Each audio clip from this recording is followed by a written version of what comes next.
Hello friends, তোমরা সবাই কেমন আছো? আশা করছি তোমরা সবাই খুব ভালো আছো আর আমিও খুব ভালো আছি। তো এখন আমরা যাচ্ছি কার্তিক ঠাকুর আনতে, কারণ আমাদের বাড়িতে কার্তিক পুজো হবে। তো তোমরা পুরো ব্লগটা দেখতে থাকো।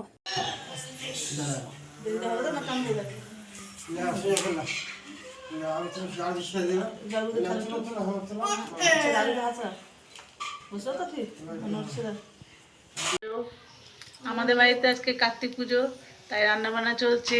মা ভাইয়ের বউ সব এসছে। এই যে নিরামিষ মুগের ডাল হচ্ছে, ভাত আর হবে আলু পোস্ত, বেগুন ভাজা, পটল ভাজা, পাঁপড় ভাজা। এখানে ফল টল সব কাটাকুটি চলছে। ঠাকুরেরও প্রায় জোগাড় হয়ে গেছে। মা, ঠাকমা, জেঠিরা সবাই মিলে ঠাকুরের জোগাড় করছে। আর বলিও কমেন্টে যে ঠাকুরটা কেমন হয়েছে দেখতে। এর আগেও আমাদের বাড়িতে কার্তিক পুজো হয়েছে, এটা 4 নাম্বার হচ্ছে আজকে কার্তিক পুজোটা নিয়ে। তো আমাদের বাড়িতে আজকে অনেকেই এসেছে, তো চলো দেখতে থাকো।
বালক ভোজনের ভিডিওটা তোলা হয়নি, তো আজকের ভিডিওটা এতটুকু। দেখা হচ্ছে আমার পরবর্তী একটি ব্লগে।